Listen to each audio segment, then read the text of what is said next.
¿Quién no ha tenido noticias sobre vetustas mansiones donde suceden hechos inexplicables asociados a la aparición de fantasmas? La literatura, y más recientemente el cine, han difundido magistralmente una fenomenología inquietante, proponiendo de paso que tal vez no se trate solamente de ficción. En las tradiciones se halla profundamente arraigada la idea de que existen lugares encantados en lo que todo es posible, desde oír arrastrarse férreas cadenas hasta ver desplazarse los objetos más pesados, como si unas manos invisibles fueran capaces de removerlo todo. El poltergeist existe, se conocen sus efectos, pero se sigue ignorando su origen. Tal vez sea la única forma que tienen los espíritus para hacernos fijar en ellos nuestra atención. Algunos investigadores aseguran que una vez desencadenado el poltergeist, se vuelve independiente del psiquismo que lo generó, actuando con inteligencia propia. Desde tiempos inmemoriales se asocia la aparición de fenómenos poltergeist, lo que la gente suele denominar fantasmas, con castillos vetustos edificados en lugares apartados y solitarios, o rincones especialmente sombríos y tenebrosos, como si las entidades causantes de los extraños fenómenos necesitasen estar ocultos y hacer acto de presencia solamente en momentos determinados y ante personas concretas. No tiene base semejante creencia, pero la experiencia demuestra que algo de verdad hay en ella. Efectivamente, abundan los encantamientos en los lugares que reúnen esas características, sin que ello quiera decir que no se produzcan en cualquier sitio. En definitiva, los fenómenos paranormales no consiguen demostrar la inmortalidad del alma, pero juegan un importante papel al impulsar el estudio sobre los poderes de la mente. La psique obra los milagros. Ahora solo hace falta saber cómo.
Queridos amigos, muy buenas noches y sean bienvenidos una semana más a una nueva edición de mis enigmas favoritos. Son las 11, casi menos 5 de la noche y como de costumbre estamos en directo en la sintonía de 340 Televisión.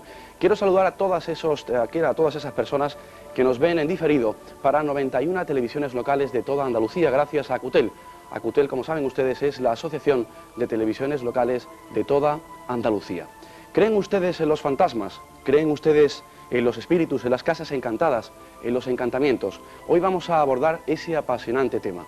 Vamos a viajar en el tiempo y vamos a retornar al año 1971, concretamente a agosto del año 1971. En una localidad jiennense llamada Belmez de la Moraleda ocurría un inquietante fenómeno, un misterio aún sin resolver. Hablamos de las caras de Belmez.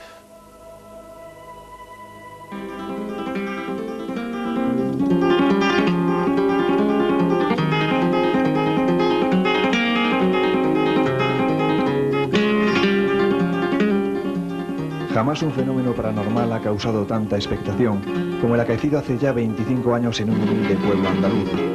Como otras tantas localidades del sur, Belmez de la Moraleda se ocultaba en su hermosa guarida serrana, situada en el santo reino de Jaén. Eran ajenos a todo. Su vida era de Dios y sus campos del patrón protector de casi 3000 almas, el Santo Señor de la Vida.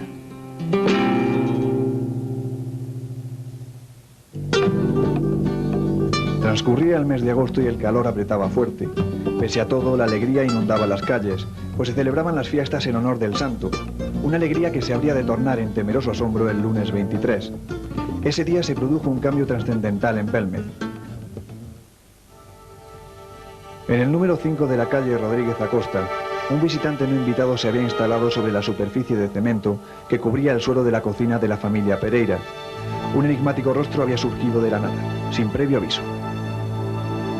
Una cara que había elegido aquel hogar para mostrarse al mundo. ¿Qué estaba pasando? ¿De dónde provenía aquella faz? Probablemente estas y otras cuestiones se hizo María Gómez Cámara, la dueña de la casa, al contemplar la inquietante imagen que la miraba desde lo más profundo del viejo fogón de leña. Un instante que guardará siempre en su memoria. Bueno, que estaba guisando en la chimenea aquel día. Y al tiempo de mover la comida, pues vi una mancha en el suelo y yo me quería que era una cara. Llamé a las vecinas y vinieron y fue una cara. Pero aquella se destruyó, porque dijimos, ¿y si son manchas de la cocina? Luego lo hicieron y salió aquella que hay allí, en la pared. Luego después hicieron una excavación, al levantar aquella del suelo, hicieron una excavación de 2,80 de hondo y salieron huesos humanos. Y estuvo aquí la policía investigando y se llevaron los huesos a analizarlos y decían que eran del siglo XII. Seguramente fue un cementerio en aquella época. Efectivamente, hasta el año 1838, sobre aquel lugar estuvo asentado el antiguo cementerio del pueblo. Así pues, es lógico que cuando Diego, el hijo de María Gómez Cámara y Juan Pereira, decidió destruir la misteriosa cara que insolentemente había invadido la tranquilidad de su hogar, encontrara poco más de 2,5 metros de profundidad restos humanos. Hasta aquí todo sería normal, de no ser porque jamás se encontraron los cráneos pertenecientes a los cuerpos allí enterrados.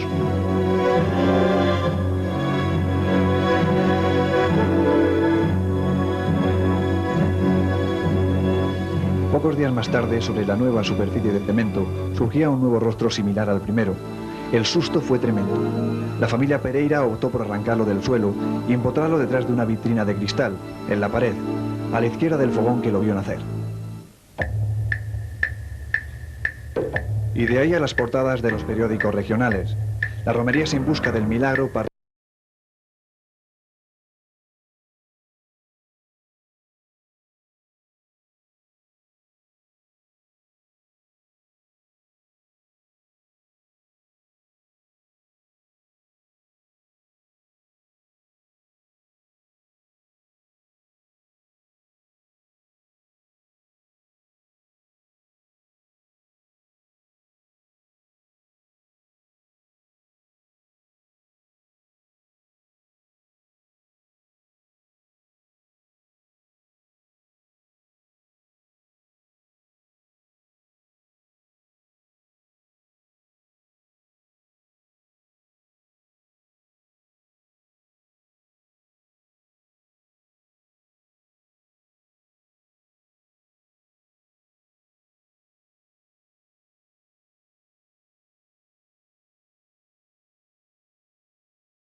Pues se echó cemento y cerraron la habitación y tuvo 3 veces la habitación cerrada, bajo un notario.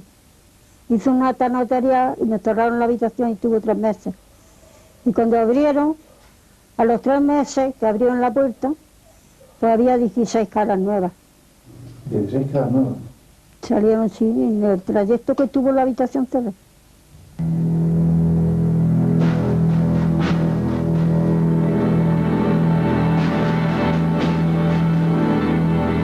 Allí no había fraude.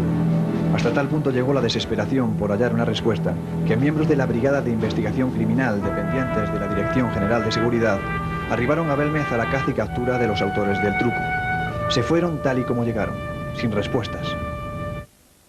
Vino la policía, sí vino, a ver si las caras eran pintadas y nos metían en la cárcel. Pero como vieron que era una cosa que estaba ahí, que nadie la manipulaba, que nadie tenía aviso de que nadie las pintara, ahí están.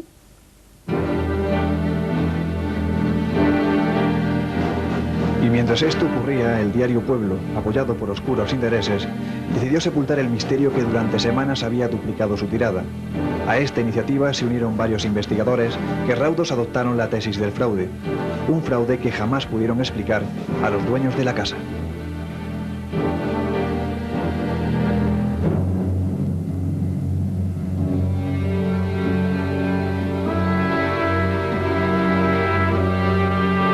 última tentativa para acabar con el misterio fue puesta en marcha por jefes del movimiento franquista.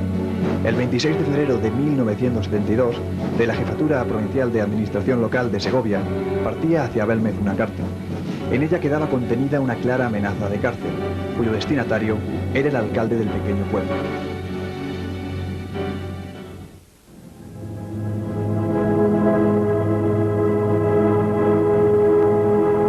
De este modo, las caras de Belmez quedaron cubiertas con un denso manto de silencio que ha permanecido hasta nuestros días. En la actualidad, María Gómez convive en su humilde hogar con decenas de caras que se esparcen en el suelo de su cocina. Cuerpos desnudos, expresiones tristes que llevan acompañando a esta anciana desde hace 25 años. En todo este tiempo ha escogido a sus favoritas y ha intentado perder el miedo hacia algo que aún desconoce. Hombre, me quedaría con la más vieja, casi la que más tiempo llevo con ella.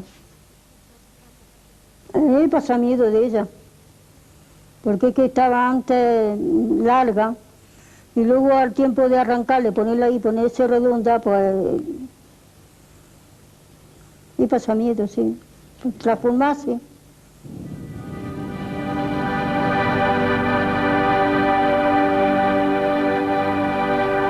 Sin embargo, resulta curioso que la formación más perfecta aparecida en la Casa de las Caras no lo hiciera junto a las demás. Bueno, en otra cocina que me hicieron, porque precipitaron esta, salió allí una mujer que tenía un ramo de flores, y luego al año cambió una copa, pero desapareció y allí no ha vuelto a salir otra más. Pues yo qué sé, si se habrán hartado de estar aquí ya y se irán a otro sitio, o se quedarán conmigo, me habrán dado más cariño, estarán aquí, o se habrán ido, yo qué sé.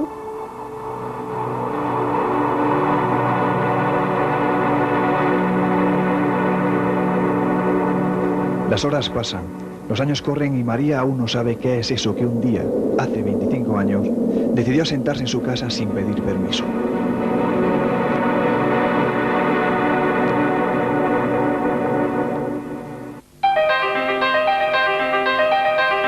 María es consciente de que su hogar se ha convertido en un centro de peregrinación, un monumento a lo imposible que día a día engrandece su misterio.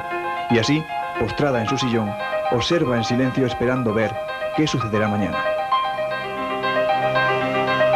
María continúa callada. Nosotros fotografiamos la estancia, filmamos el hogar con la sana intención de llevarnos parte del misterio.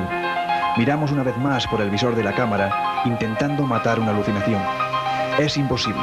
Las caras siguen ahí.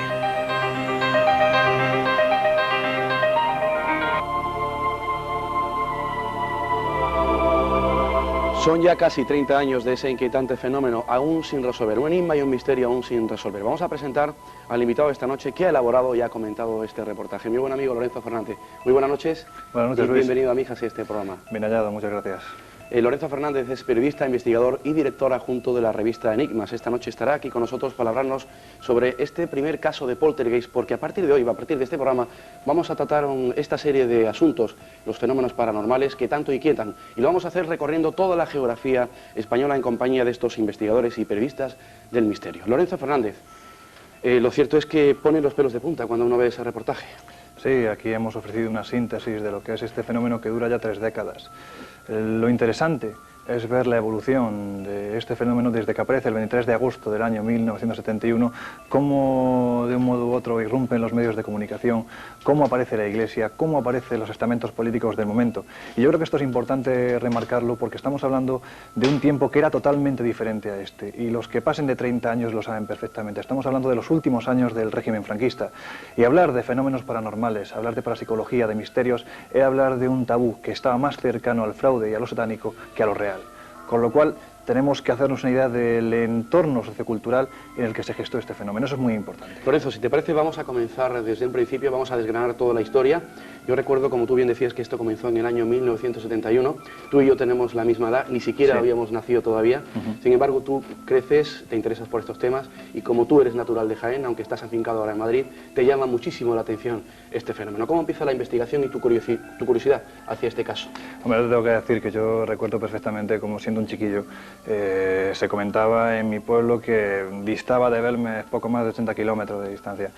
Lo que sí recuerdo perfectamente es escuchar desde muy pequeño cómo la gente, pues, la gente adulta comentaba que en un pueblo perdido en la Sierra Mágina, que algunos llamaban ya incluso hasta Sierra Mágica, había una pequeña casita humilde de campesinos en la que en la cocina aparecían unos rostros que unos identificaban con el diablo y otros pues poco menos que con la aparición de algo verdaderamente divino. Y a mí eso me despertó una curiosidad que con el tiempo se fue acrecentando hasta tal punto que en el año 90, cuando tenía 18 años, pues por unos medios que no me voy a poner a contar porque fue verdaderamente una auténtica aventura, me desplacé hasta Belmez y me encontré por primera vez con aquellas caras que te puedo asegurar que dejaron un pozo de satisfacción por encontrarme con lo misterioso, pero ante todo de muchas preguntas. Me cuestionaba qué era aquello que se había sentado sobre este fogón de leña sin previo aviso. Vamos a empezar con la historia desde un principio. María Gómez Cámara, que es la protagonista y la dueña y propietaria de esa casa, en una noche, como las de siempre, ella cocinando, creo, si mal no recuerdo, sí, en una sartén tenía pimientos. Al levantar esta sartén descubre una cara debajo del fogón, ¿no? Pues fue así, de esa forma tan simple. Resulta curioso ver cómo María, cuando uno ya intima con ella después de tantos años yendo a su hogar, a mí ya poco menos que me dice que, pues, que soy como su nieto, ¿no? Y la verdad es que cuando ya te quedas solo, cuando ya no hay grabadora de por medio, cuando simplemente te encuentras cara a cara con una persona y lo único que buscas es el testimonio directo y sincero, yo recuerdo como ella nos comentaba que su impresión fue muy fuerte. Ella se encontraba cocinando este plato de pimientos, estaba esperando a que su marido llegara, Juan Pereira, de noche para servirle la cena, y se encontraba precisamente con su sobrino, que tenía poco menos de 3 o 4 meses por aquel entonces.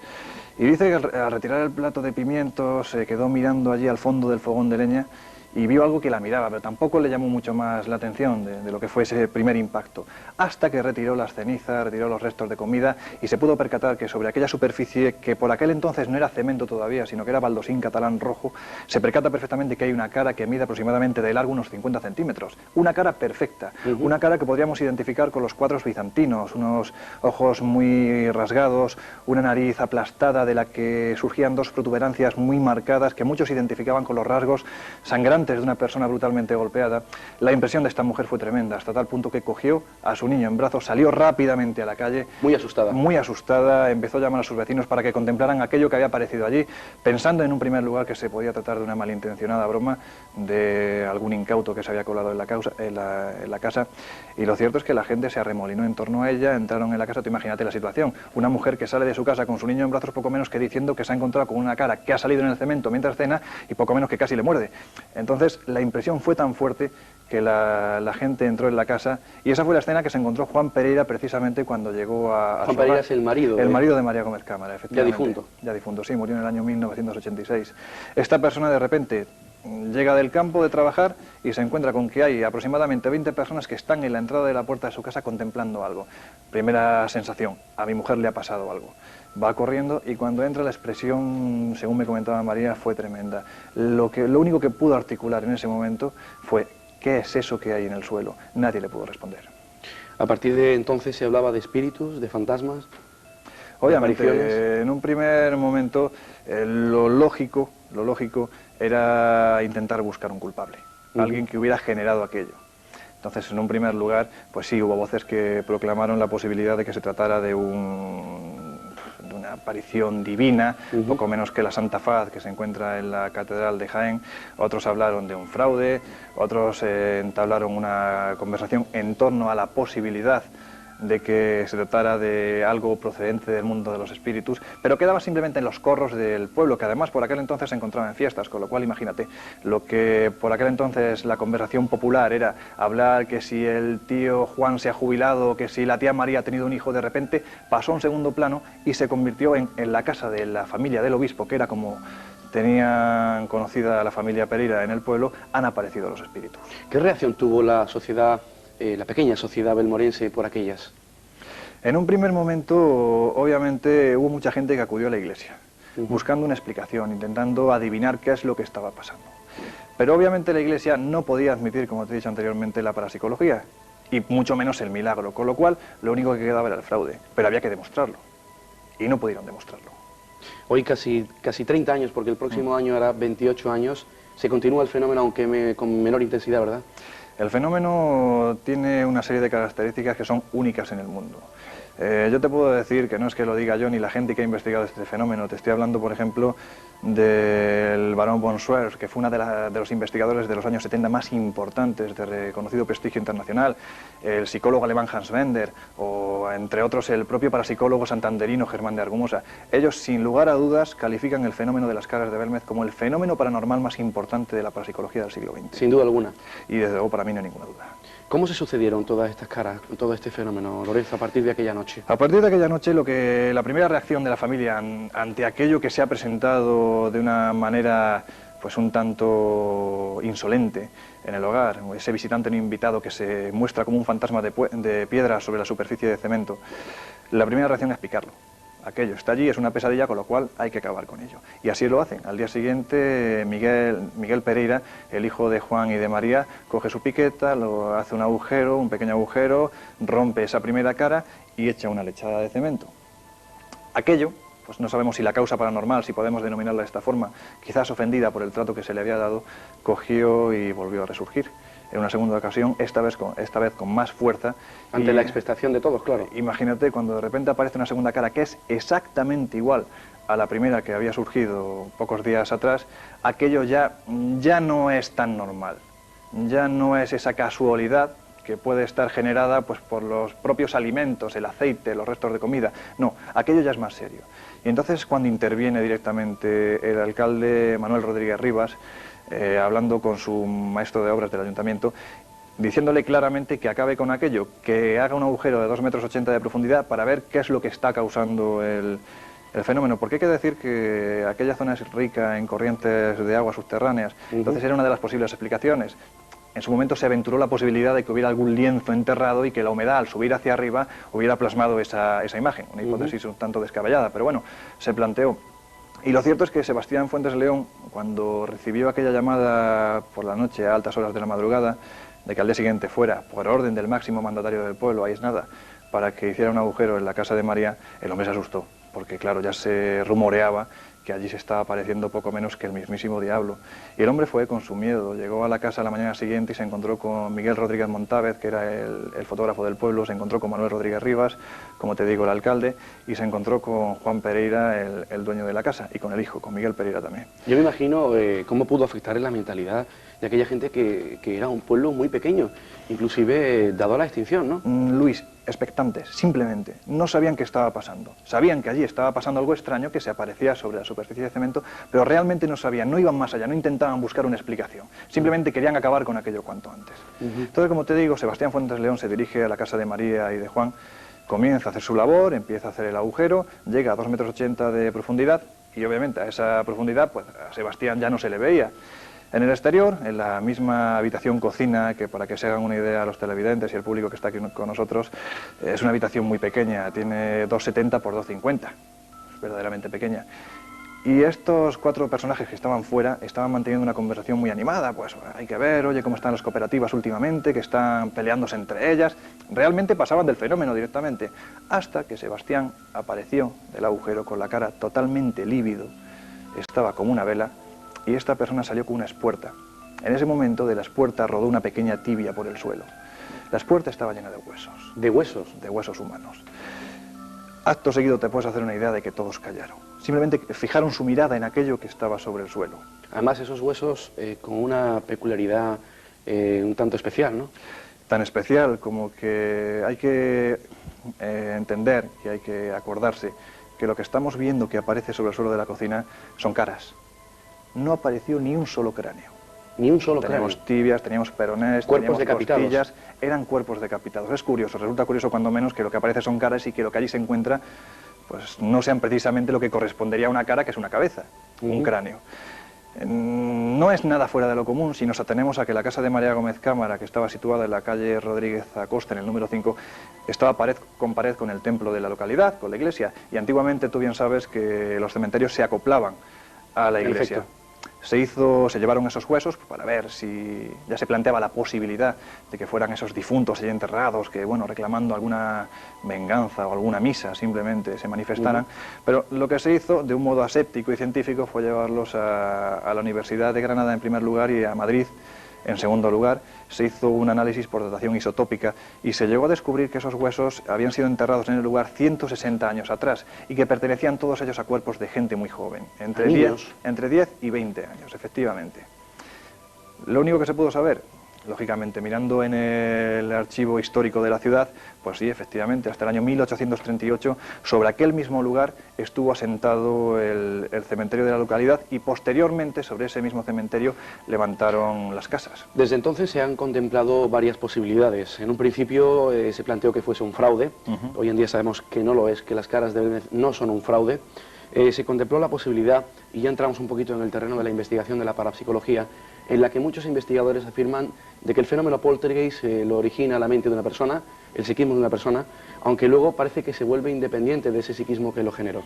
Se habla de que María Gómez Cámara tiene una estrecha relación con ese fenómeno y que cuando ella fallezca, el fenómeno desaparecerá. Es una hipótesis de trabajo, y yo creo que en base a las pruebas que hemos ido acumulando durante todos estos años, no hay ninguna duda de que el fenómeno está claramente asociado a María. Primera pregunta que surge. Bien, en un momento surgen huesos, se analizan, 160 años, cementerio, pero hay una cosa muy clara. El cementerio ocupaba la casa número 3, la casa número 5, la casa número 7, ¿y por qué solo la casa de María? ¿Podría actuar ella como un canal? Otra cosa que es un dato que yo creo que... muy significativo. Significativo, y yo creo que es la primera vez que se difunde en un medio de comunicación. María Gómez Cámara, justo antes de que apareciera la primera cara, aquel inolvidable 23 de agosto, en esos días estaba sufriendo una serie de enfermedades bastante serias, como eran las fiebres Malta, el tifus. Enfermedades que días atrás, concretamente 20 días atrás, le provocaron un aborto natural, en aquel mismo lugar. Hablamos de la Andalucía más profunda de los años 70, en un pueblo olvidado en medio de la montaña. La escena que se tuvo que vivir en aquella cocina donde ella abortó tuvo que ser dantesca. Lo curioso es que después de la aparición de estas dos primeras caras, la que se pica y la que luego aparece sobre el solado del llar del fogón, a partir de ese momento lo que empiezan a aparecer son pequeños cuerpos de niños. Cuerpos, curiosamente eran fetos, pero el cuerpo era excesivamente pequeño para lo desproporcionado que era el cráneo. Eran cráneos muy grandes. Resulta curioso, asociando, si hacemos una asociación de ideas, que precisamente lo que tuviera María unos días antes de la aparición del fenómeno fuera un aborto natural y que posteriormente aparecieran fetos. ¿Una manifestación del dolor inconsciente de esta mujer? No lo sé. Sí, pero tendría también una relación con los cuerpos decapitados hallados pertenecientes a niños, ¿no? Obviamente. Es un dato muy interesante, desde luego, para calificarlo en la investigación. De todas formas, Luis, hay que decir que esa casa ya es una casa con misterio. No, los fenómenos, la gente se ha quedado anquilosada en el 23 de agosto del 71 como una fecha histórica para los que nos apasiona el fenómeno de Belmez, y maldita para los que piensan que es un fraude, aunque pocos argumentos les quedan ya. Pero lo que sí es cierto es que años atrás, hablamos posiblemente de 100 años atrás, en el tiempo de 1870, esa casa pertenecía a la familia Pereira, a la familia de Juan Pereira Sánchez, el obispo, concretamente a su abuelo Ramón Sánchez. Esta persona, resulta curioso este dato, comentaba que muchas veces, en muchas ocasiones, cuando llegaban sus hijos, concretamente su hija Ramona, en compañía de sus amigos, comentaban que en la higuera que había en el patio de la casa veían muertos. Así de sencillo los niños, tan simple y tan inocente. Veían muertos. Pero decían que veían muertos, al lado de la higuera. Lo que en un principio se empezó tomando por chiquilladas acabó convirtiéndose en una cosa muy seria.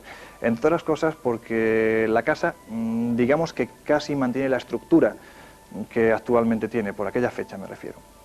Y lo que sí es cierto es que en la planta de arriba se oían voces, se oían gritos, en la planta de abajo se oía gente que caminaba de un lado para otro como si estuvieran apoyándose malheridos contra la pared, arrastrando los cuerpos, y allí obviamente no había nadie.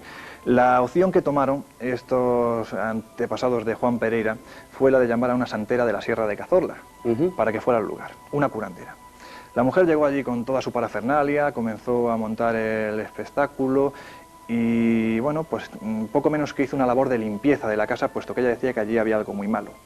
Lo que resulta verdaderamente curioso, y eso lo hemos podido destacar de las crónicas de siglos pasados, es que, a que no te imaginas en qué lugar focalizó ella el lugar donde se encontraba lo más malo, precisamente en la cocina. En la cocina. Precisamente en la cocina, y estamos hablando de 100 años atrás. Lorenzo, yo sé que tú has pasado muchas noches en compañía de María Gómez Cámara, allí en la casa. ¿Cuál es la impresión y la opinión personal de Lorenzo Fernández, no como periodista, sino como persona, acerca de ese inquietante fenómeno? Uf, me lo pones difícil. Te diría que es un fenómeno apasionante, que es un fenómeno que a mí no me cabe ninguna duda de que es un fenómeno auténtico, en todos sus puntos. No cogea por ningún punto, es un caso perfecto.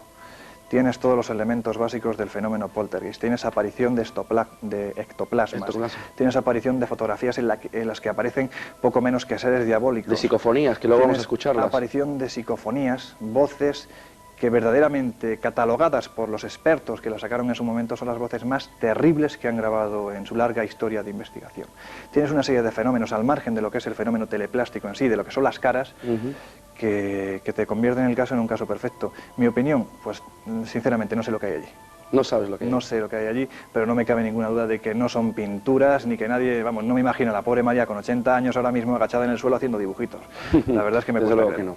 ¿Qué dice María de todo esto, Lorenzo? Esa es la ¿Cómo es eterna- María? Yo he estado ahí 2 veces, la he conocido, Sí. es una mujer muy dura, Sí. con un carácter muy fuerte. Es una mujer que ha recibido la dura cultura del campo, que yo creo que ya de por sí es bastante fuerte y bastante dura. María es una persona con un carácter muy fuerte. Es una persona que si te tiene que echar a patadas de su casa, no lo duda en ningún momento. Si te tiene que recibir para que te sientas como un rey en aquel lugar en el que viven en la más absoluta de las miserias, lo hacen. María es un ser especial, es una persona muy especial. Yo te puedo decir que toda la gente que ha venido conmigo a Belmez por primera vez, yo simplemente les he hablado de las caras, pero no de María. Y todos, absolutamente todos, se quedan impresionados con la mirada de María Gómez Cámara. A nosotros, Lorenzo, nos interesa por supuesto el fenómeno parapsicológico, pero como periodistas también nos interesa el fenómeno sociológico. Por supuesto. Aquello en el año 1971 y consecuentemente con los siguientes años impactó de manera muy fuerte no solamente en la sociedad de Belmez, sino a nivel nacional. Fue noticia tanto en la prensa como en radio como en televisión a nivel nacional y aquello fue, bueno, pues tremendo, ¿no? Es que la desgracia, y yo creo que precisamente la ventaja que tenemos es que seguimos siendo jóvenes, nosotros como periodistas. La desventaja que no vivimos aquel momento. Para un periodista tuvo que ser un momento auténticamente apasionante. E histórico. Porque ese fenómeno social es imposible que se repita. Es imposible, porque no están los mismos componentes sociales, religiosos, políticos. No es lo mismo, no se podrá repetir. Lo cierto es que el fenómeno, cuando ya sobrepasa, digamos, los márgenes de ese pequeño pueblecito de Belmez de no más de 2.700 habitantes, es cuando llega un periodista del diario Jaén, un reportero, que llega el buen hombre motivado por una serie de peleas que había entre las cooperativas olivareras. Y de repente se encuentra que su noticia, la noticia de su vida, no se encuentra entre sucias cintas transportadoras ni bidones de aceite. Se encuentra precisamente en la pequeña cocina de la casa de unos humildes campesinos en los que se está apareciendo un misterio. El hombre llega allí, publica la noticia en el diario Jaén con un titular verdaderamente impactante. En este pueblo de Jaén algo está pasando. Y efectivamente en ese pueblo de Jaén algo estaba pasando. Dejamos de momento aquí la historia, hacemos una pausa. Muy bien. Hacemos nuestro primer alto en el camino, pero regresamos en un instante. Hasta ahora mismo.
Pues por si ustedes se acaban de incorporar, están ustedes en el programa Mis Enigmas Favoritos y hoy hablamos del fenómeno de la parapsicología más importante del mundo, como es el fenómeno de las caras de Belmez, y lo hacemos de la mano de Lorenzo Fernández, periodista, investigador y director adjunto de la revista Enigmas. Aprovecho este momento para comentarles que tengo aquí un libro, a ver si la cámara puede captarlo, que es un libro titulado Las caras de Belmez, historia de una conjura.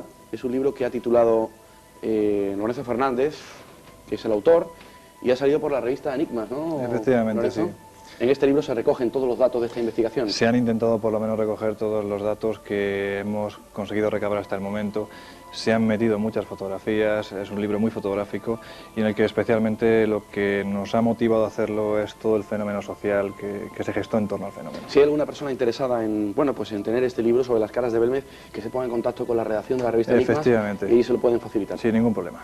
Proseguimos con esta apasionante historia y lo hacemos ahora con Germán de Argumosa, porque como decimos, él fue el que dijo, esto no es un fraude, recogió unas voces y se alarmó, ¿no? Se dijo, pues las caras hablan. Sí, además yo estoy convencido de que a Germán de Argumosa más de uno le quiso pegar una paliza, porque Germán de Argumosa fue comisionado en su momento cuando ya se veía que el fenómeno alcanzaba una popularidad a través de los medios de comunicación, cuando comenzaban a llegar las primeras peregrinaciones a Belmez, autobuses enteros de enfermos, de gente que quería ver allí lo milagroso, de acercarse a lo desconocido, se dieron cuenta de que la situación se podía desbordar. Y Germán de Argumosa, me imagino que la mayoría de los oyentes lo conocerán, pero por si no, pues comentamos quién es.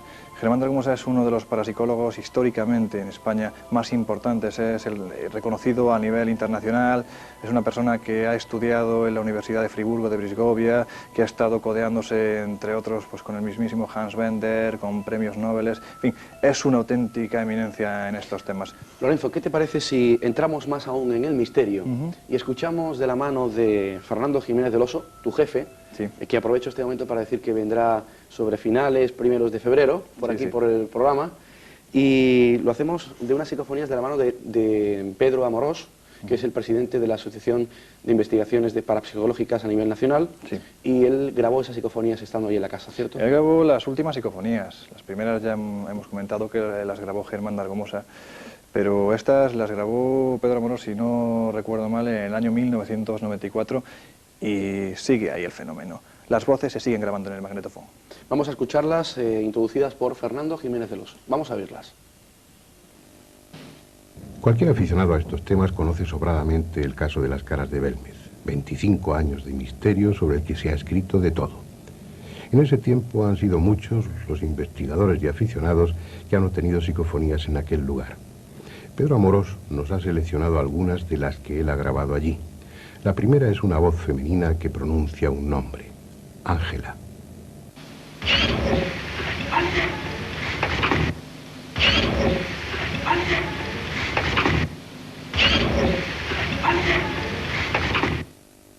Se afirma que en aquella casa hubo en tiempos pasados un prostíbulo en el que sucedió de todo, hasta crímenes.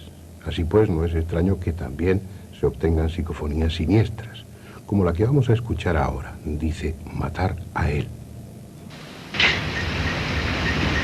Matar a él. Matar a él. Matar a él. En la siguiente, oiremos cómo Pedro Amorós pregunta por el nombre de alguna de las personas representadas en las teleplastias. Inmediatamente una voz lejana de mujer grita, Miguel. Casualmente, Miguel era el nombre del marido de María, la dueña de la casa que murió hace unos años. ¿Algún nombre de una de esas personas a las que pertenezca una de estas caras? ¿Algún nombre de una de esas personas a las que pertenezca una de estas caras? Una de estas caras. Directo de los muertos, estamos al otro lado de la muerte. Parece que las inquietantes voces quisiesen contribuir a la idea. Lo cierto es que es impactante tanto las psicofonías como la propia voz del doctor Jiménez del Oso. Sí, yo creo que la voz del jefe es poco menos que otra psicofonía. Yo, así a modo de anécdota, te lo comentaba anteriormente, le pregunté en una ocasión: Fernando, ¿a ti quién te ha dado esa voz? Ya sé que ha sido tu madre, pero bueno, ¿quién ha sido, de dónde has sacado esa voz tan profunda? Que además yo creo que en cualquier radio, cuando estás escuchando o pasando el dial, como oigas la voz del doctor Fernando Jiménez del Oso, enseguida la identificas y enseguida la conoces. Y me dice: pues Lorenzo, esta voz me la ha dado la Cazalla. Digo, hombre, pues está muy bien el tema. Bueno, pues les repito a ustedes que Fernando Jiménez del Oso estará aquí a primeros de febrero con todos ustedes para hablarnos sobre muchos asuntos. Inquietante las psicofonías, desde luego, sí, y la soledad de la noche en esa casa tiene que dar miedo, ¿eh? Sí, lo que sí me gustaría aclarar, Luis, es que Fernando ha comentado que en ese lugar, concretamente la casa de María y de Juan, en tiempos pretéritos hubo un prostíbulo. Este es un dato que, después de investigar durante muchísimo tiempo, queda totalmente descartado. En esa casa, desde que se construyó, hablamos del año 1848 aproximadamente, hasta la fecha ha estado habitada por los familiares de Juan Pereira, y allí nunca ha existido un prostíbulo. Esto yo creo que es conveniente aclararlo. ¿Tú crees, Lorenzo, que esas voces podrían provenir de esos cuerpos enterrados? Me gustaría saberlo. La verdad es que me gustaría saberlo. Para Germán de Argumosa no hay ninguna duda, ¿verdad? Para Germán de Argumosa, lo de Germán es que es complicado. Te voy a explicar por qué. Germán de Argumosa fue comisionado en su momento por el gobernador civil de Jaén, José Ruiz de Gordoa, porque cuando se estaba ya desmandando la situación, en aquel momento, como hemos dicho antes, el parapsicólogo internacional más reconocido era Germán de Argumosa. Con lo cual, si Germán de Argumosa decía que aquello era un fraude, todo el mundo le creería y se acabó el fenómeno. Y todos con Dios, tan tranquilos. Pero Germán de Argumosa llegó y montó el taco. Llegó a Belmez con su carga de grabadoras, con su equipo de humanidades dirigido por el catedrático José de Solas, iba además con 10 Porque él era filósofo alumnos. También, ¿verdad? Era filósofo y humanista, sí. Y lo cierto es que desplegó allí un auténtico arsenal sobre el suelo de cemento y comenzaron a surgir voces que él ha calificado que para él, después de años de investigación, hay que decir que esta persona tiene actualmente 76 años, tiene más de 30.000 registros como el que han oído se dice pronto en su casa. Y sin embargo dice que, sin lugar a dudas, las psicofonías más dramáticas y más terroríficas que él ha obtenido en su carrera han sido las de Belmez. Psicofonías como, por ejemplo, la de Kiko, borracho. O, por ejemplo, la de Es que yo sigo enterrada. O como El infierno empieza aquí. Yo creo que eso no transmite ningún mensaje positivo. Esas psicofonías no se han dado a conocer, ¿verdad? Nunca, nunca, y además él las guarda con celo. Yo recuerdo, en su casa sí nos la puso en una ocasión, tanto al compañero Iker Jiménez, que ya ha estado aquí contigo, en una ocasión, y a mí.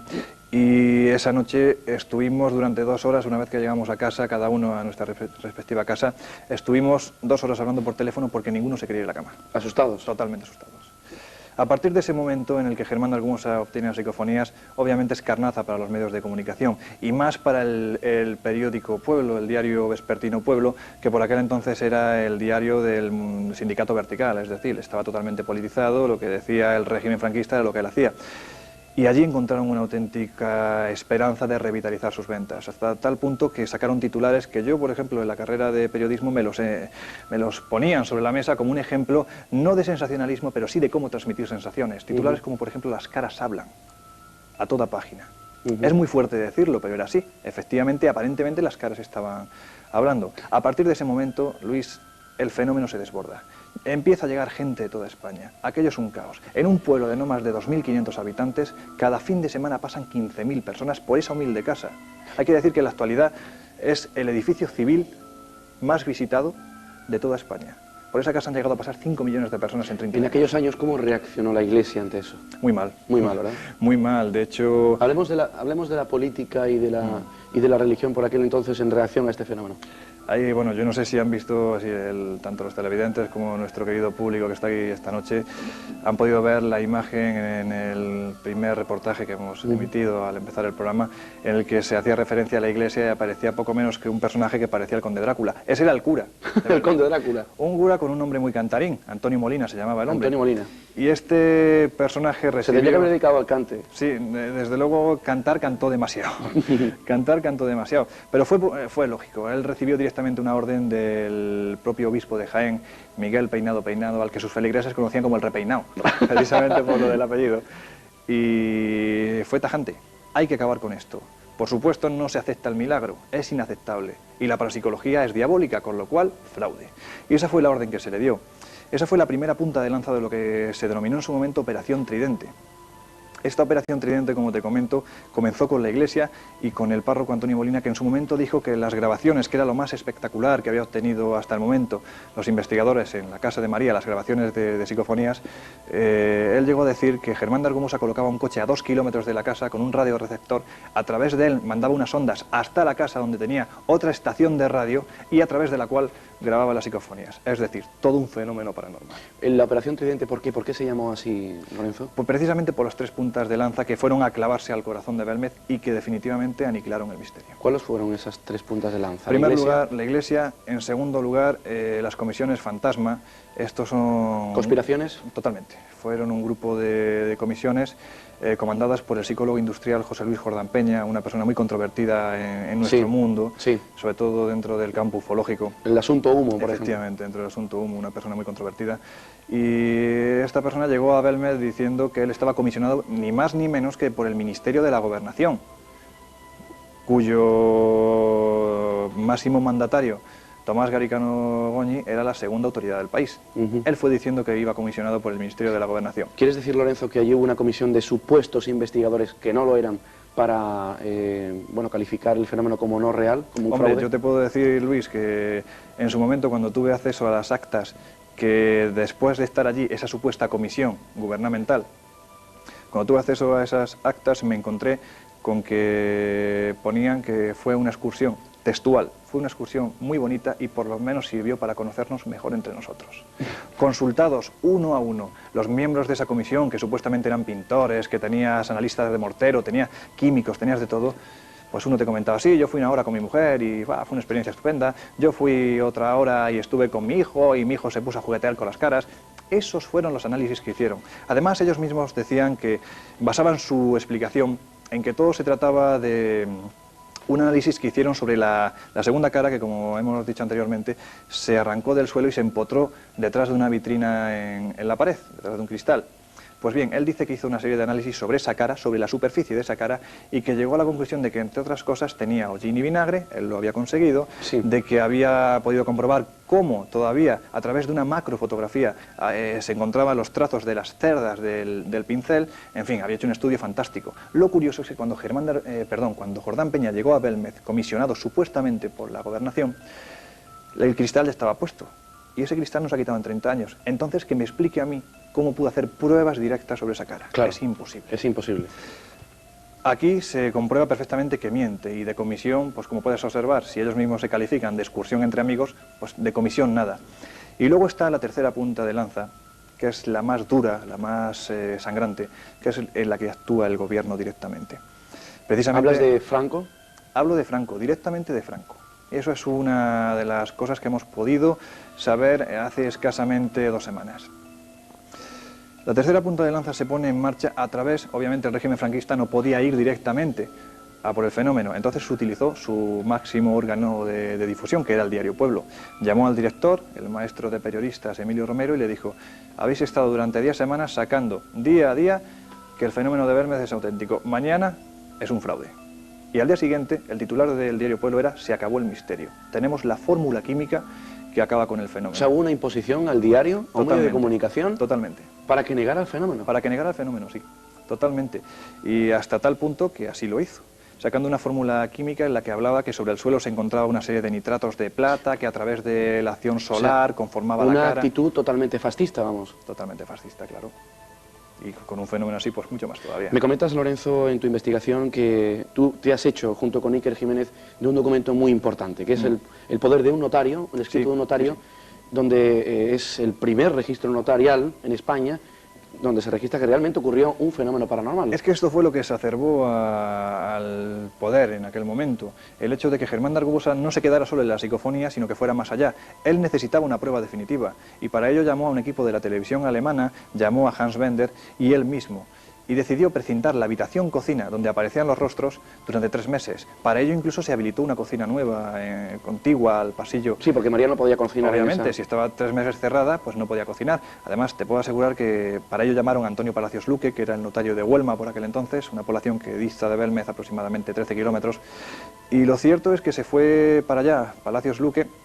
Pusieron una plancha de plástico sobre el suelo, dividieron el suelo en 34 cuadraditos, se fotografió cada uno de los cuadrados, luego la ventana que daba a la calle se lacró y se puso plomo con una serie de dígitos que tan solo el notario conocía, puestos en el acta notarial, reflejados, y luego la puerta que daba entrada se cubrió con 2 planchas también de plomo, se puso lacre, se selló, se pusieron los dígitos y además otro sello notarial. Aquello era un búnker. O María se convertía en un ser etéreo o era imposible que pudiera traspasar aquello. A los 3 meses, cuando acudieron en compañía de Rodríguez Rivas, de Palacios Luque, Rodríguez Rivas el alcalde, y Palacios Luque el notario, cuando fueron a desprecintar la habitación, el alcalde, yo recuerdo que nos decía, el notario salió espantado de aquí. Cuando levantaron el precinto, sobre la superficie de cemento, no había ya 4 caras como habían surgido más. Como había hacía 3 meses. Había 36 caras. 36 caras. 36 caras, pequeñas, grandes, algunas, según pudo definir el propio Palacios Luque después de 25 años que lo conseguimos localizar en Córdoba, nos dijo que eran rasgos diabólicos y eso quedó reflejado en el acta notarial, con lo cual ya no había ninguna duda.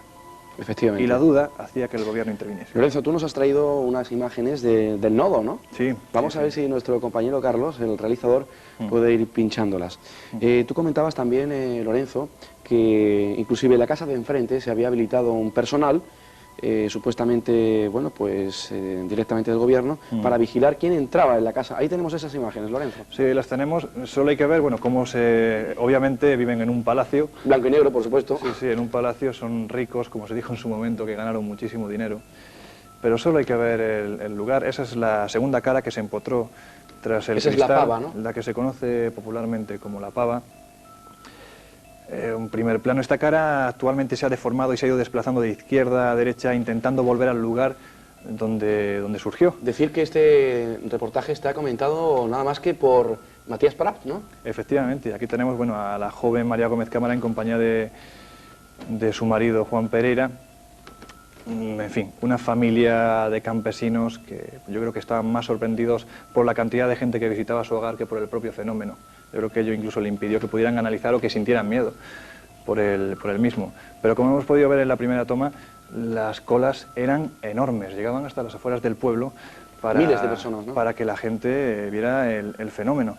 Esto no se podía permitir. ¿Cómo era posible que pasaran 15.000 personas por la casa de María y que ni 2 pasaran por la iglesia del pueblo? Era inadmisible totalmente.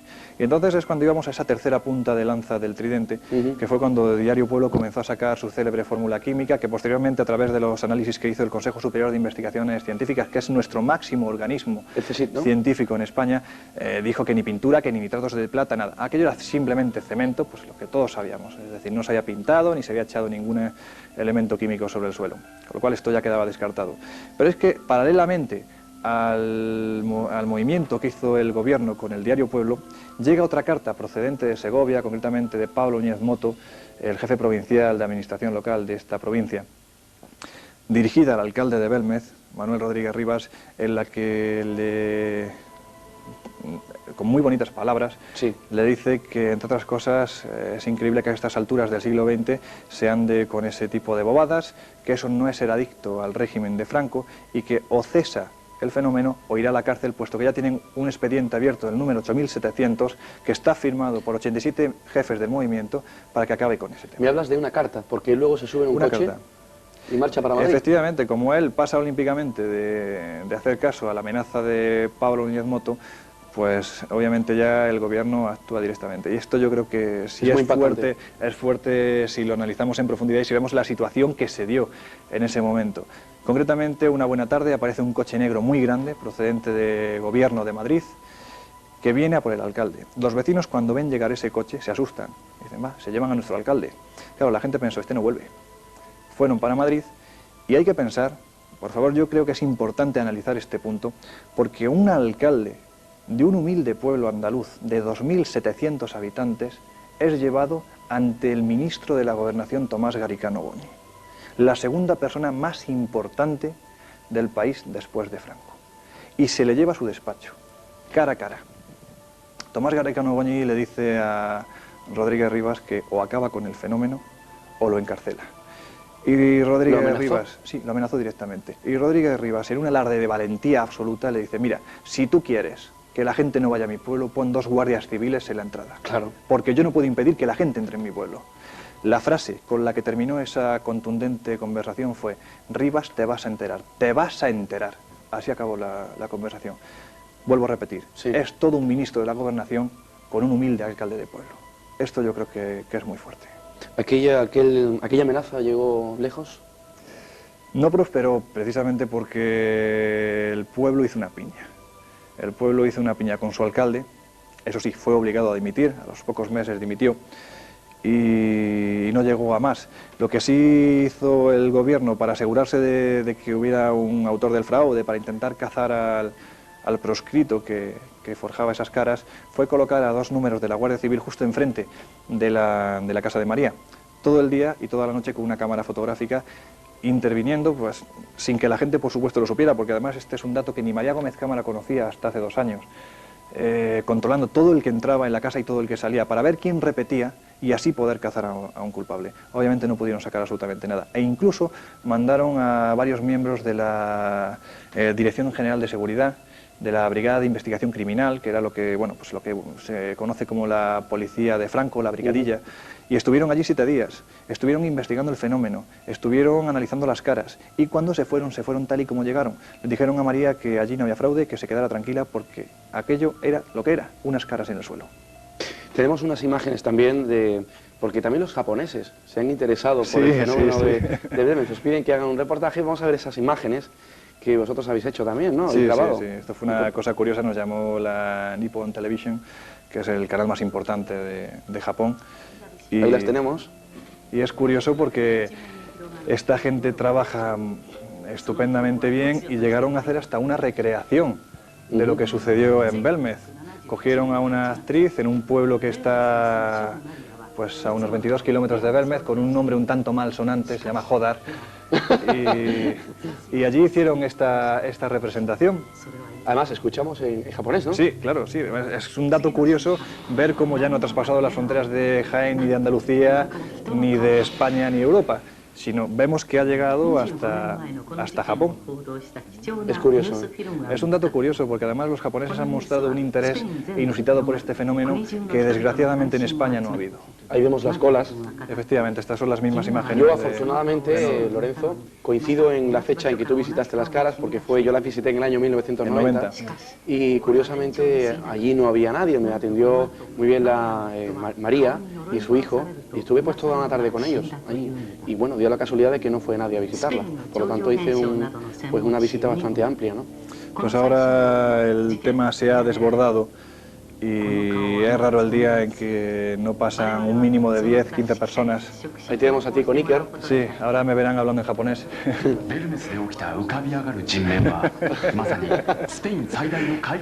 No, pero es un dato curioso lo que llega a hacer un fenómeno, ¿no? Un fenómeno que tenemos aquí en nuestra tierra, en Andalucía.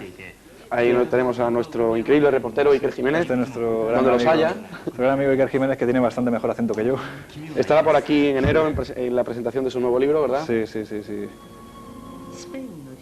Y bueno, pues la verdad es que resulta curioso cuando menos, ¿no? Hasta qué punto alcanza un fenómeno que se produce en un humilde pueblo andaluz una repercusión tal que traspasa las fronteras, se convierte en un fenómeno universal y llega, pues fíjate, hasta Japón. Es increíble, es increíble. Tenemos la calle Rodríguez Acosta. La llamada calle La Cuesta de las Caras, ¿no? La Cuesta de las Caras, efectivamente. Ahí estáis los dos. Sí. Y María, al ver a los japoneses, no nos quería abrir. Pobre mujer. Sí, es que ya es demasiado. Ya yo entiendo que de un tiempo atrás pues la gente sintiera curiosidad, que quisiera ver el fenómeno, pero es que actualmente llegan a pasar, como te digo, de 10 a 15 personas diariamente. Y María ya es una persona con 80 años que no tiene precisamente sus facultades en su mejor momento. Está muy enferma y la verdad es que ha llegado a un punto en que todo lo que le causan son molestias. Ese no eres tú. No, ese no soy yo. そこから見ると分かりやすいと思います。この暖炉の前にこちらが目で、そちらから。Ese es el estado actual de cómo están las caras ahora mismo. Esto hace 3 años, ¿no, Lorenzo? De este reportaje hace 3 años, pero vamos, las caras han variado muy poco desde entonces. Quizás han tendido a desaparecer. Y como te digo, se llegó en su momento a decir que la pava, la que está empotrada detrás de la pared, a ver si sale ahora, le estaban saliendo dientes. ¿Dientes? Sí. Hay un dato curioso, ahora que he dicho dientes, porque te iba a hacer una rigurosa pregunta, y es que, aparte de las caras y de las psicofonías, ¿han ocurrido más fenómenos concomitantes dentro de la casa? Sí, se han producido. Me comentabas un mordisco, ¿verdad? Sí, efectivamente, puede resultar un tanto curioso, pero en el momento quizás de máximo fanatismo del suceso, se produjeron una serie de escenas bastante curiosas, tanto en el exterior como en el interior de la casa. Concretamente, un sacerdote sudamericano que entró allí poco menos que para exorcizar el lugar, salió con convulsiones epilépticas y lo tuvieron que llevar a un hospital. ¿Con convulsiones epilépticas? Efectivamente. Y una medium que fue al lugar, se postró frente a la pava, se quedó mirándola frente a frente, y en ese momento la mujer se levantó y salió corriendo. Salió corriendo con un mordisco en el brazo. ¿Tuviste las hendiduras de los dientes? Efectivamente. Yo entiendo que esto provoca la risa. Entiendo que provoca la risa, pero los mordiscos estaban allí. Lo que tendemos a pensar nosotros es que la sugestión que tenía esa mujer en ese momento al encontrarse con aquello provocó un espasmo muscular que le produjo precisamente eso. Pero lo cierto y verdad es que sobre su brazo había un mordisco. Que puede resultar gracioso, yo lo entiendo, pero es así. Ahora, hay cosas que no son tan graciosas. Por ejemplo, la prueba que hizo Germán de Argumosa en su momento, colocando, sin saber por qué, porque él mismo no lo sabía. Bueno, esto es una psicofonía que se grabó en su momento, también en Belmez. Lo que pasa es que esta no es... Oye, ahí está muy delgado Iker, ¿eh? Sí, sí. Desde que escribe libros... Pues lo que te estaba comentando, colocó una tira de papel de plata sobre la cara, sobre la que está empotrada en la pared, y no lo sabe por qué, pero comenzó a sacar fotografías. Hizo 5 fotografías. En la primera aparecía simplemente lo que era el marquito con el papel de plata, pues tan normal, ¿no?, lo que había allí. En la segunda fotografía, la segunda imagen, ya empieza a comprobar cómo el papel se vuelve casi transparente. Algo no cuadra. En la tercera fotografía el papel desaparece. Ya no hay papel. Hay un fondo negro, ni aparece papel ni aparece la cara, que supuestamente estaba detrás. En la cuarta fotografía se empieza a perfilar una imagen tridimensional que sale de la pared. Y en la quinta fotografía lo que se observa es una persona de rasgos árabes, con una especie de turbante, un ser verdaderamente diabólico, sacando las manos hacia adelante, pero unas manos afiladas, auténticas garras. Yo lo que te puedo decir, Lorenzo, es que en las 2 ocasiones que estuve allí salí con una mala sensación. Yo no sé si coincidirá con tu sensación o con la de muchos investigadores que habrán pasado por allí. Sí, yo te digo que la mayoría de los investigadores con los que he ido, precisamente si algo sacan del lugar es una sensación de angustia. Y además es que solo hay que ver el suelo, Luis. Yo creo que si una cosa destaca en el fenómeno de Belmez, al margen de su movilidad, de su dinamismo, de ese movimiento que parece que tiene desde hace 30 años, si hay algo que destaca es que no veremos ni una sola cara con una expresión alegre, ni una sola. Son todas expresiones tristes, de angustia, algunas de rasgos diabólicos. Son gente que está padeciendo algo, algún dolor muy fuerte. Antes de hacer una nueva pausa publicitaria, te voy a hacer una pregunta, Lorenzo. ¿Qué piensa tu jefe, el doctor Fernando Jiménez del Oso, de este asunto de Belmez? Pues eso me gustaría saber a mí. Pero yo sé que es de la hipótesis trascendente, ¿no? Sí, Fernando tira más por la posibilidad de que aquello esté provocado por la manifestación de espíritus, por una cosa muy sencilla. Si hablamos, las 2 posibilidades únicas que puede haber dentro del marco de la parapsicología es que sea trascendente, es decir, del mundo de los espíritus, o que sea una producción puramente mental de la mujer, de María Gómez Cámara, inconsciente, por supuesto, ella no lo sabe. Pero él me decía eso, dice, bueno, es que si inconscientemente esta mujer provoca ese fenómeno sobre el suelo, ¿qué no hará cuando se cabree? Terremotos en Belmez. Claro. Entonces, él desecha por ese argumento, Fernando hay que decir que es una persona con un humor increíble, con ese mismo argumento desecha totalmente la hipótesis de que se trate de algo mental. Lorenzo, un enigma y un misterio que nada tiene que ver con las caras de Belmez fue cuando este agosto nos perdimos en Jerusalén. ¿Te acuerdas de aquello? Pues sí, la verdad es que fue una anécdota curiosa. Cuenta la Dionisia. Me pones en un aprieto, pero esto es para que vean que, bueno, pues esa imagen que no se quiere dar, pero bueno, que alguna gente piensa que tenemos de ese que se pone a escalar pirámides o que se va a mitad de la selva, poco menos, ni mucho menos, es una anécdota curiosa que nos pasó en Jerusalén. Jerusalén significa ciudad de la paz, pero verdaderamente no hace honor a esa traducción.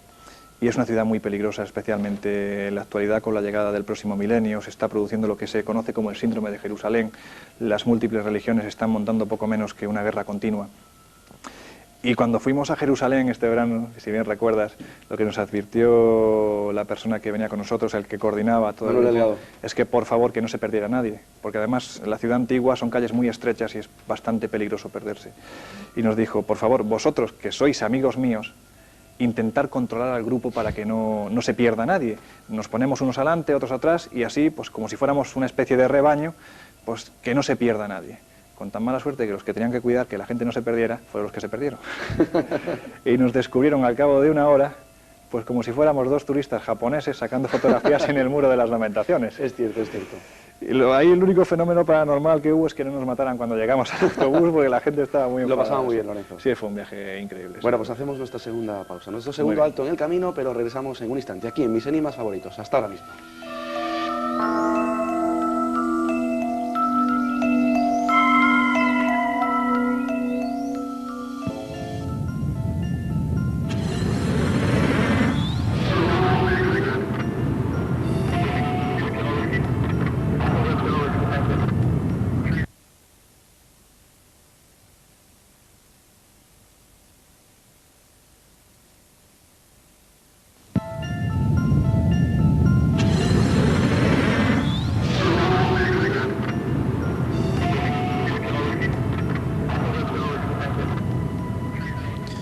Doce y 5 de la noche, la hora de las brujas. Sin duda alguna, las caras de Belmez, el fenómeno más importante de la parapsicología. Un enigma y un misterio todavía sin resolver. Casi van los 30 años ya de ese fenómeno. Vamos a dar las buenas noches y la bienvenida a nuestro público. Buenas noches, bienvenidos. Este es el momento en el que puede participar ustedes para hacer cualquier pregunta o sugerencia a nuestro invitado. También abrimos nuestro teléfono, que es el 952 58 3030, el teléfono de aquí, de 340 Televisión, para que ustedes puedan hacer cualquier pregunta a nuestro invitado, a Lorenzo Fernández. Tenemos ya una primera consulta. Manolo, buenas noches. Bienvenido. Adelante. Pues sí, yo quería preguntarle que a Lorenzo, ¿no? Porque él ha comentado que ha habido distintas comisiones que han ido allí a investigar el fenómeno de Belmez en Jaén. Y quisiera preguntarle si alguna de estas comisiones ha sido de la Iglesia, porque la Iglesia tiene mucho que hablar y mucho que ocultar acerca de estas cosas, y sobre todo el tema de la parapsicología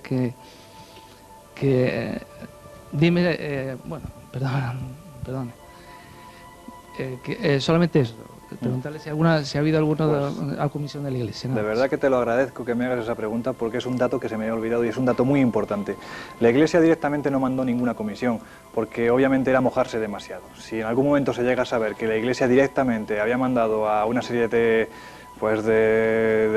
sacerdotes en plan misión imposible, se hubiera montado la de Dios, y nunca mejor dicho. Lo que sí es cierto es que hubo una persona, una periodista, que por aquel entonces se encontraba en Francia, muy famosa, si me vais a permitir no voy a decir el nombre, puesto que sigue en ejercicio.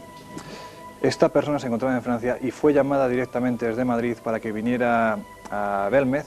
Estuvo en la casa, yo estuve delante de la máquina de escribir en la que ella estuvo redactando durante 20 días un extenso informe, porque la orden que se le dio era que desvinculara totalmente el fenómeno de cualquier proceso milagroso, de cualquier proceso relacionado con la Iglesia. Es decir, esa orden, que llegó de alguien muy importante, fue para que desvinculara el fenómeno de cualquier cosa relacionada con la Iglesia. Esa orden llegó de Carmen Polo de Franco, que fue la que obligó a esta persona a que fuera al lugar a redactar ese informe. ¿Hay alguna pregunta más por parte del público? Yo quisiera preguntar... Sí, pasa el micrófono, por favor. Te quería preguntar también si hay algún fenómeno similar en alguna parte del mundo o en España. Pues también, de verdad, me encanta estar con gente así, porque esto es estar como en casa. La verdad es que son preguntas muy interesantes. Efectivamente, ha habido una serie de fenómenos en todo el mundo. Pues, por ejemplo, año 1872, justo 100 años antes de que se manifestaran las primeras caras en Belmez, en la localidad de Baden, en Alemania, en una iglesia aparecieron sobre la cristalera principal, aparecieron una serie de símbolos que eran, pues, se identificaban con cráneos, cruces, pero duraron solo 20 días. Luego tienes también casos, por ejemplo, en Nassau, en las Bahamas, también hay una serie de casos registrados en los que sobre tumbas también aparecían caras que aparentemente, o manchas que aparentemente eran caras. Yo recuerdo incluso una cara en un jamón serrano.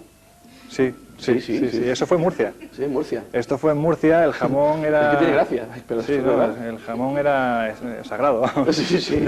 Me pregunto yo si era de pata negra. Sí. Vamos, sí, que estaba como Dios el jamón. Vamos.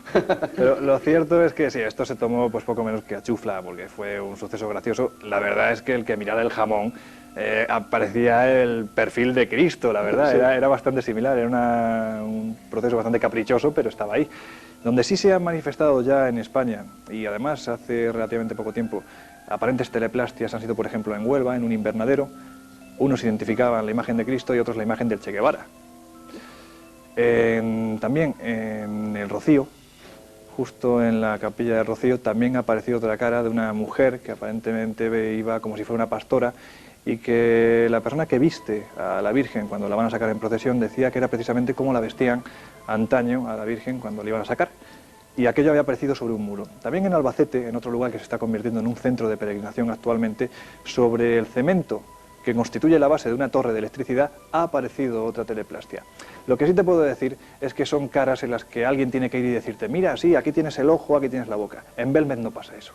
En Belmez tú entras por la puerta y acto seguido no va a hacer falta que nadie te diga nada. Tú vas a ver la cara en el suelo, o el cuerpo, por ejemplo, de la mujer desnuda, que se encuentra a mano izquierda según entras en el pasillo. No son del mismo nivel, no son de la misma duración, son caras esporádicas que aparecen pues, y desaparecen en un margen a lo mejor de 20 o 25 días. No hablamos de un margen de 30 años. Bueno, pues vamos a recibir la primera llamada de la noche. Buenas noches. Hola, buenas noches. ¿De dónde llama? De aquí, Fuengirola. ¿Cómo se llama, por favor? Esther. ¿Perdón? Esther. Esther, adelante. Buenas noches. Yo quería hacer una pregunta muy concreta. No sé si habrán escuchado un fenómeno que a mí me ha contado un familiar de unos 65 años, que en su pueblo salía en la bellota la cara de la Virgen, en un pueblo de Badajoz. ¿Que sale, perdón? La cara de la unas Virgen bellotas sobre... en la cara de la Virgen. ¿Sobre? Sobre unas bellotas. En una encina. ¿Perdón? ¿Unas bellotas? Sí. En Badajoz, ¿no? Sí. ¿Tienes tú referencia de...? Hombre, en Badajoz, por ejemplo, sí tenemos registrado, no en Badajoz, sino concretamente en Cáceres, la cara de Coria. Me imagino que usted, si conoce Extremadura, habrá oído hablar de ello, de la cara de Coria, que también sí, eso sí era una imagen bastante grande y verdaderamente se podía identificar perfectamente la cara de Cristo, pero la verdad es que la imagen de la Virgen sobre una bellota no tenía nada noción de ello. ¿Sabe usted de cuándo data ese fenómeno? Yo recuerdo que ese señor me lo contó hace como 20 años y él ya era pequeño. Y este señor tendrá como unos 67 años aproximadamente. ¿Y en qué pueblo fue exactamente? Pues me parece que se llama Cordovilla de Lácara. Pues sería cuestión de retomar el asunto e investigarlo, porque cuando menos curioso sí que es. Sí. Desde luego que sí. Por eso he llamado. Bueno, pues Esther, no teniendo todavía referencias de ese caso, pues ahondaremos un poquito, sí, a ver si hay algo por ahí. Muchísimas gracias por llamarnos. Gracias, hasta luego. Buenas noches, gracias por llamar. Curioso, ¿no? En una bellota. Sí, hablamos de un jamón, fíjate, algo más pequeño. Te digo también que, por ejemplo, en Torrevieja, hace escasamente 2 semanas ha aparecido una imagen también posiblemente muy caprichosa, pero que no deja de estar ahí. Una imagen similar a la que aparece sobre la sábana santa de Turín, la sábana santa de Jesús, sobre el pétalo de una rosa. ¿Sobre el pétalo de una rosa? Sí. Muy curioso. Sí, además la ves impresionada, en un tamaño mayor, y perfectamente se puede identificar, pues básicamente, lo que es la imagen de la sábana santa. Adelanto ya también, ya que mencionas la Sábana Santa, que cerca a la fecha de Semana Santa estará con nosotros Julio Marbizón, que quién mejor que él nos puede hablar sobre el asunto de la Sábana Santa de Turín. Yo creo que él tiene muchísimos informes, muchísimos expedientes y muchísimas investigaciones sobre ese caso, ¿no? Hombre, es un auténtico especialista y un auténtico maestro. Desde luego que sí. Vamos a recibir otra llamada. Buenas noches. Buenas noches. ¿Su nombre es? Margarita. Margarita, ¿de dónde llama? De Torremolinos. Adelante, Margarita. Mira, yo quería preguntarle sobre unas psicofonías que se oían, no sé si este señor supongo que lo sabrá, que se oían en una casa que había a la salida de Algeciras, yendo como para Cádiz. Que yo además al profesor Jiménez del Oso ya se lo oí comentar mucho en radio y no he vuelto yo a oír nada de esto. Y yo siempre que paso por ahí miro esa casa y me acuerdo, porque incluso una noche nos fuimos unos cuantos amigos a ver si oíamos algo desde la línea de la Concepción, porque por ahí ha sido esta casa muy famosa. Es una casa tipo palacete, muy bonita. Y bueno, pues no he vuelto a saber nada de eso. Como estos temas me apasionan, pues quería saber si este señor podía comentarme algo sobre este tema. ¿Y recuerda usted lo que decía esa psicofonía? Pues se oían voces como de niños.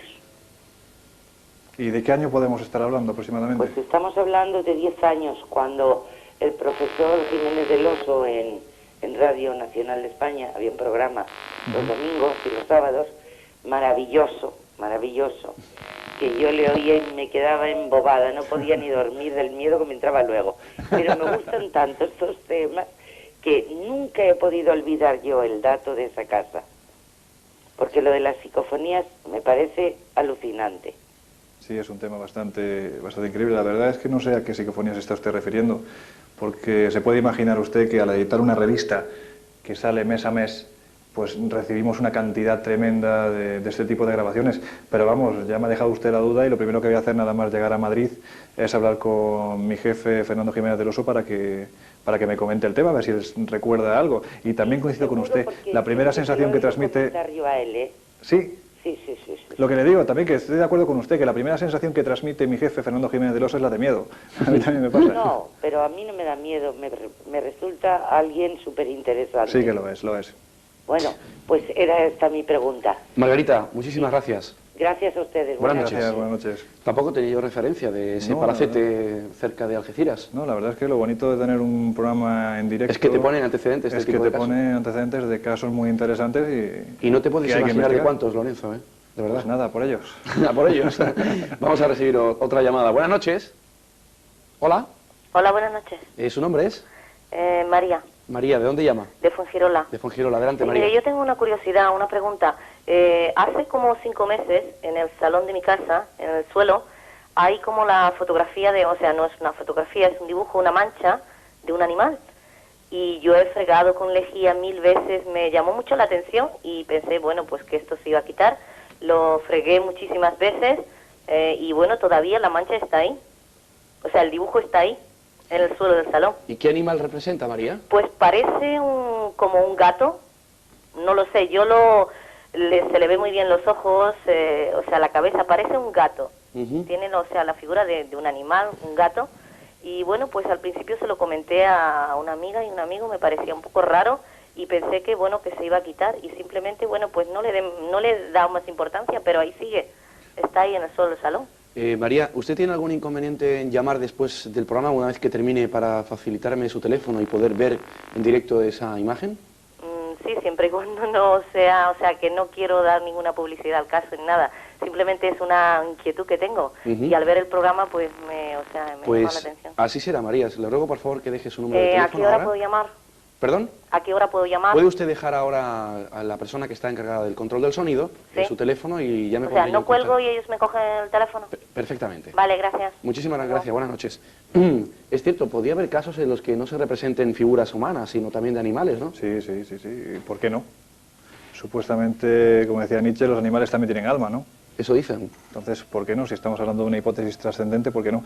Pero lo que sí es cierto, y ahí es la mejor forma de obrar, es antes de emitir algún juicio hay que ver, por supuesto hay que analizar lo que nos ha comentado nuestra amiga, verlo, ver qué es eso, ver si es un capricho del suelo, porque de explicaciones físicas puede haber miles, pues desde que haya ahí una acumulación de calor o lo que sea, hasta que sea verdaderamente algo extraño, pero para eso hay que verlo, claro.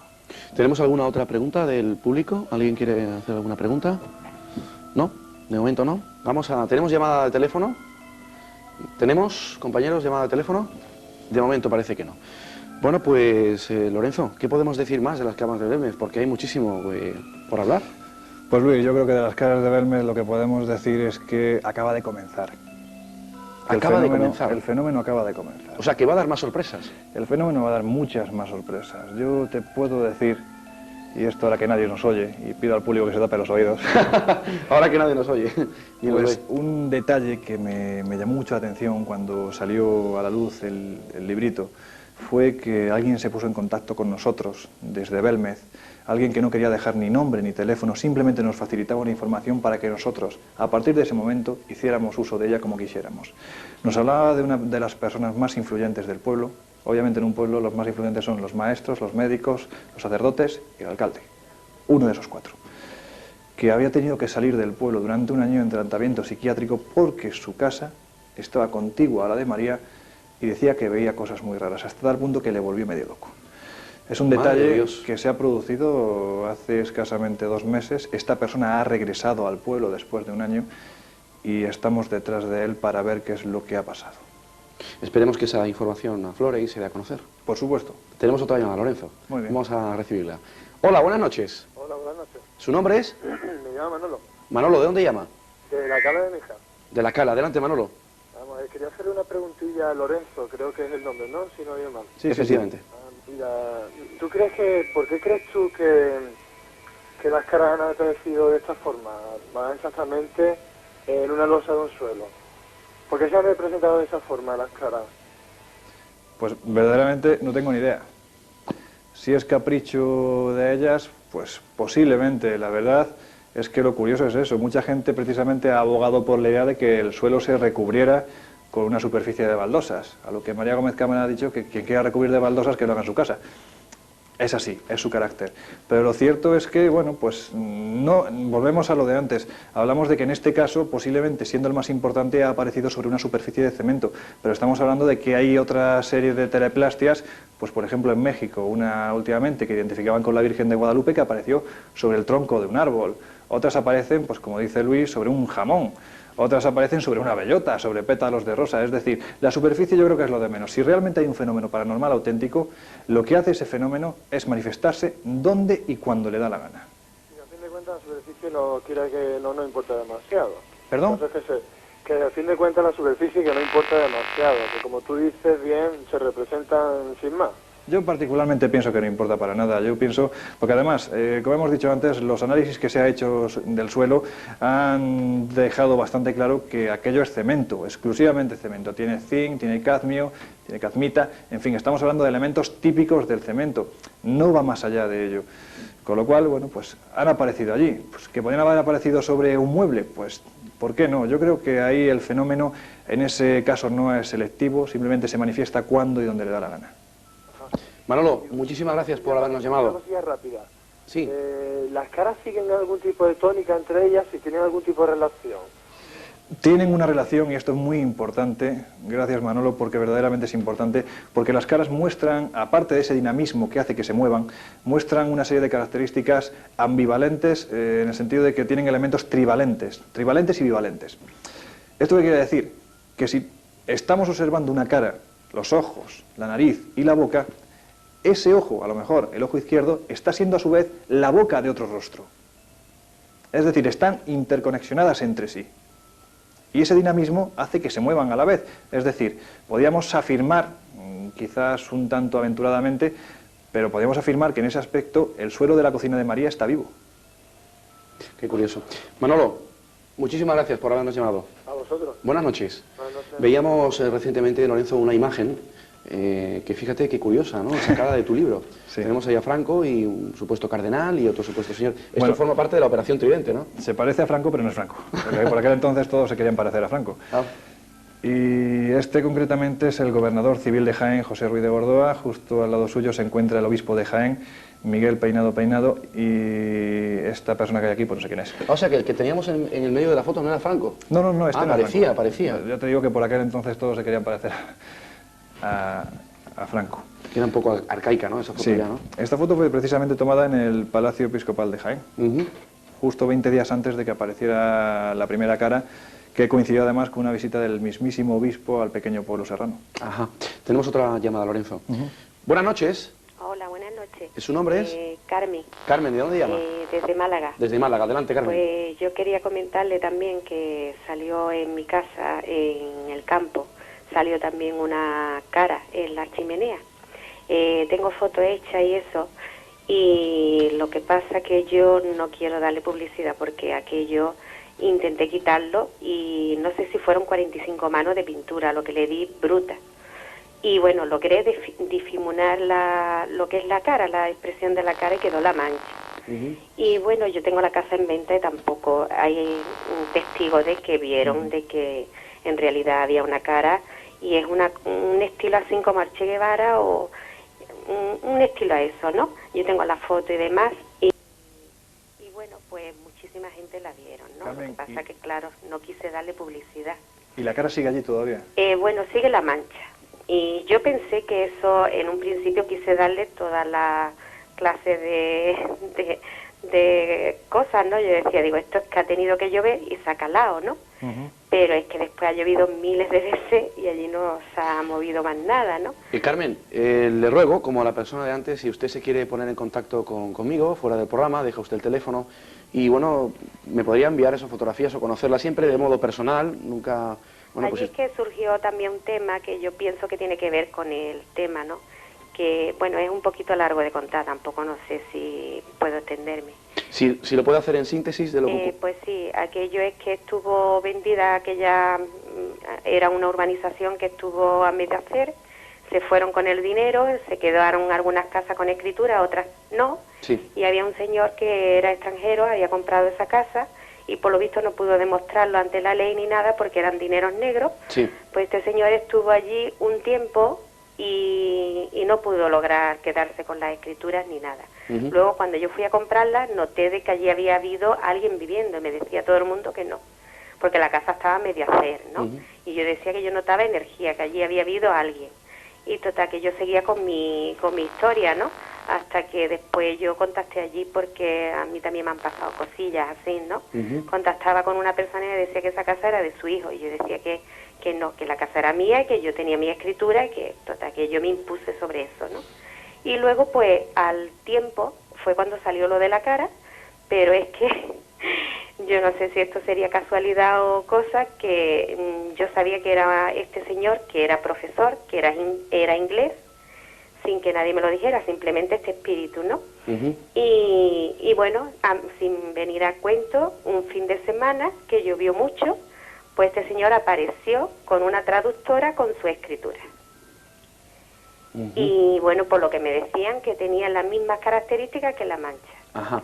Bueno, yo me dio un miedo enorme que ni fui y nada, y eso por lo visto este señor está buscando manera de... Pienso yo que ha sido eso. Yo le he dado esa explicación, no le he podido dar otra. Carmen, si usted es tan amable de dejar el teléfono ahora en control, en sonido, y yo me pondría en contacto con usted telefónicamente, ¿de acuerdo? Vale, gracias. Muchísimas gracias, Carmen. Buenas noches. Carmen. Bueno, pues otro testimonio más.